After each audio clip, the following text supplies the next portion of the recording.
What's up and welcome back to the Metalhead Car Show. So, you may have heard some events happening near the Titanic recently in news or memes. So, I want to look at something that nobody's talking about right now. Submarines. And boats. And look at 5 cars that are completely amphibious. Starting off with the Rinspeed Escuba. Probably one of the most popular ones you've seen for the past little while. But this was a EV converted Lotus Elise that is made to be a submarine. Having a range of 80 miles and a top speed of about 75 miles per hour underwater, it makes it one of the fastest cars converted into a submarine. Although that list is very, very small. But this could be completely driven on the road. It would do 0 to 60 in 7.1 seconds, have a decent range on the road, and cost you a tiny $2 million. It's been said it's very easy to use underwater as if you're driving on the road, but unfortunately only one was made, so very, very few of us will ever get to experience it or even see it. Next up, the water car company, Water Python.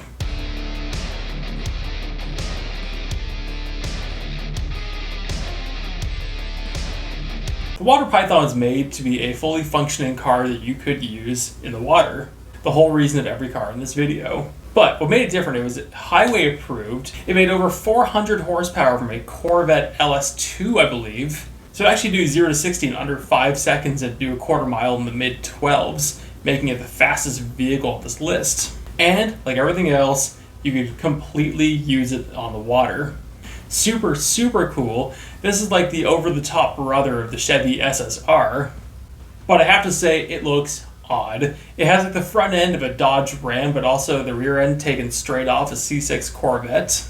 Nonetheless, it's super unique. It's actually generally very fast, and as janky as it does look, it is generally super cool. Next up, Jeremy Clarkson's Top Gear Nissan D21 amphibious truck.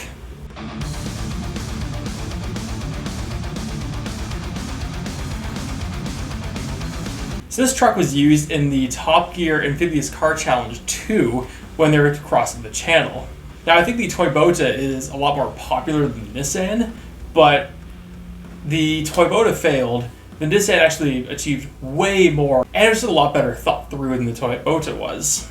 Clarkson had the floors completely welded, the doors completely welded, foam put in everywhere for buoyancy, and a lot more effort put into it so it wouldn't tip over, while still using a 225 horsepower outboard engine on the back.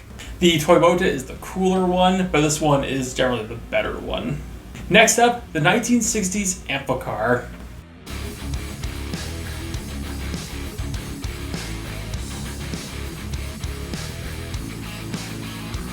Now, everything on this list is definitely the most used in pop culture, and arguably the most popular car on this list, or at least the most well-known car on this list.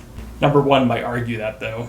The Amphicar was made from 1961 to 1968. It was a 2-door convertible that, along with having a Triumph 4-cylinder and a 4-speed manual, it also had a propeller system attached to it that would drive off the Triumph engine. The way it would work, you put the car into first gear, use another lever and put it into forward, which would activate the propellers, and then you would drive into the water. And once in the water, you have forward and back, and you use the gas pedal for acceleration. So it's all fairly well thought through. Issue is you have 2 propellers sticking out the back end of the car at all times. And along with that, it has a very short wheelbase and a lot of cars sticking out the front and back end of it. So as a car, I've always heard is it's really not good, but as a general concept, it's very, very cool. But as I said, I've always heard these are really not good cars, so I kind of expect them to be just kind of a cheap novelty of the past, but it seems though over its 8 model year production run, and they only made 3,800 and a bit. The cheapest one I quickly came across was $85,000, going up to 120 grand. Didn't expect to be that much money, definitely should have, but more reading into it, I would love to go review one of these. So if there's anyone out there who has one in the Ontario area who would let me review it, let me know, I'll be right there. But number 1 on the list, the James Bond Lotus Esprit S1 submarine car.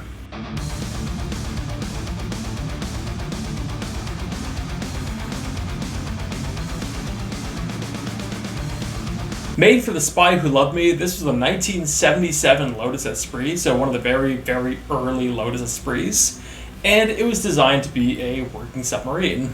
And it was. Now, the current owner of this car is a smaller person on the internet. His name's Elon Musk, and he said when he took delivery of the car, which he paid $1 million for, he was disappointed to find it didn't transform into a submarine. Wouldn't we all? But this car was custom made for the movie to actually be a functioning submarine, which it was. It just didn't convert into one. So what you saw in the movie was one functioning Lotus Esprit for the road and one custom submarine for, well, the water.